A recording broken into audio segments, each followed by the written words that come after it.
Tafadhali tuketi chini, asanteni sana. You can sit. You can sit. Ladies and gentlemen, let me first take this opportunity to apologize. I know the media had been called here for earlier, I think 2-3 hours earlier. We thought we would crack this because I had so many professors. But I think the more professors we had, the more things got difficult.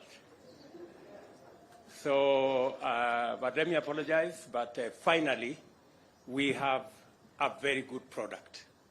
I am very proud of the agreement that has been reached between my officials at the Ministry of Education and the good people, the professors and the vice chancellors from our universities and the leadership of our TVET institutions. As Kenyans are aware, we've had a running problem almost for the last 30 years about university funding. All of us remember that the current fees that university students are paying were agreed 34 years ago, the 16,000. And it has remained that all the years. We're all aware that also that we have huge, serious crisis in the funding of our institutions of higher learning. As linkages with the Kenya Revenue Authority, the Registrar of Persons, and we fetch data from all these people. Remember again, the local chief has to sign off that form, and also your local pastor. So if you have to lie as a fraudster, then you lie with all those good people. Thank you. Okay. Finally, I think we are good. Situachi hapo, niko na wageni wengine, poleni wadosi. I will look for another opportunity we can talk. Asanteni sana. Thank you.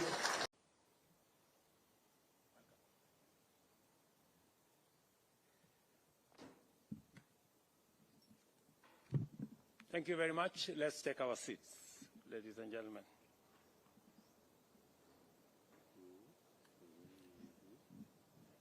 Your Excellency Kishida Fumio, Prime Minister of Japan, honorable members of your delegation, distinguished officials, members of the media, good afternoon. I take this opportunity to once again thank you, Your Excellency Prime Minister Kishida Fumio, and your delegation for honoring us with your very important visit. It is important to point out that you also visited Kenya in 2016. Your Excellency, I want to encourage you to feel at home here in Nairobi. Find some time to enjoy the brother country of Japan so that we can properly harness the potential and the partnership that will drive our economy. I am very glad that we will extend this conversation, as Prime Minister has said, in the lunch we are hosting for them. And Mr. Prime Minister, again, you are welcome to Kenya, always. And I have also asked you to take time to visit the Mara next time so that you can witness the 8th wonder of the world, the wildebeest migration. Thank you very much. Thank you so much. Thank you. The Excellencies will now proceed for luncheon, and for the rest of the delegation, will be guided by the protocol teams.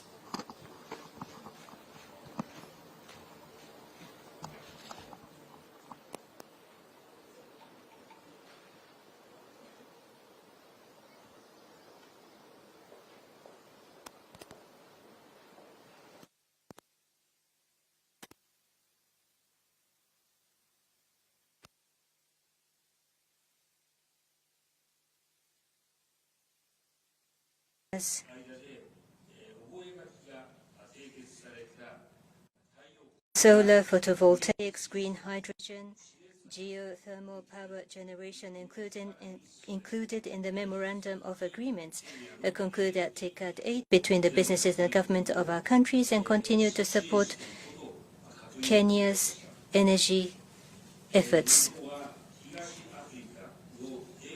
I expressed how Japan respects Kenya's initiatives to play a proactive role for the peace and stability of East Africa, and communicated that in view of FOIP, Japan will further cooperate for the peace and stability of the region.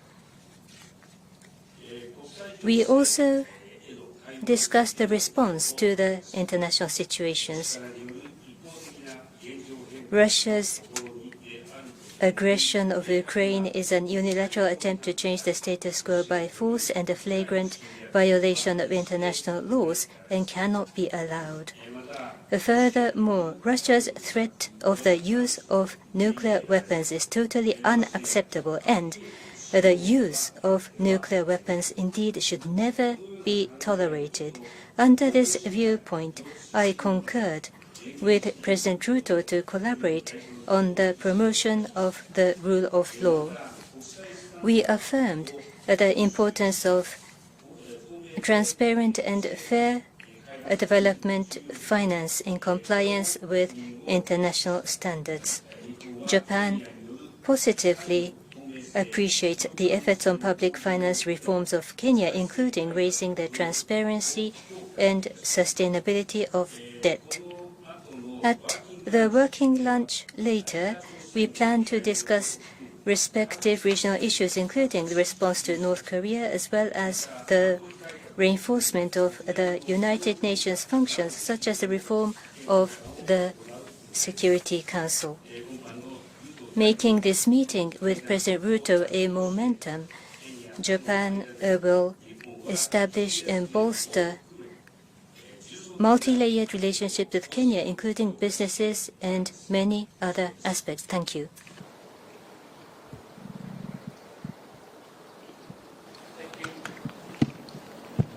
Thank you very much. I think let me just confirm all the points that have been mentioned by my good brother, Prime Minister Kishida, on all the aspects that we have discussed.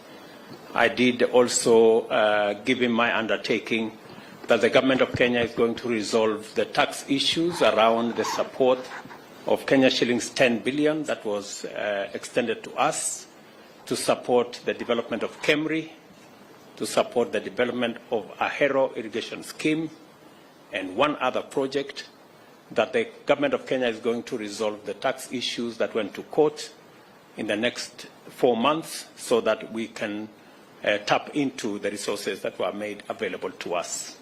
I also want to confirm that the Prime Minister and I discussed the matter of the international financial system and its reform so that we can have a fairer and a system that recognizes the huge potential of energy resources, geothermal, wind, solar, and hydro in our continent, and to use these resources to unlock the huge potential that exists in our continents. And as a result, there is need for a reform of the international financial system so that it is much more responsive and it can provide the resources necessary so that as a continent, we will not just be discussing about adaptation or loss and damage, that we begin to have the conversation about investment in the resources that we have in this continent to unlock our potential and to provide a solution to the subject of climate change. I did inform Prime Minister about the meeting we have on this to resolve this matter as a continent. And let me also confirm that I informed the Prime Minister that Kenya is well on course with the International Monetary Fund and our other development partners in ensuring that Kenya is on a sound economic footing. I have informed him that on the debt situation, we presented a budget last week that has cut down borrowing by 400 billion Kenya shillings. We are reducing our fiscal deficit from 6.2% of GDP to 4.4% of GDP this year and below 4% next year as a means of ensuring and building confidence with development partners, including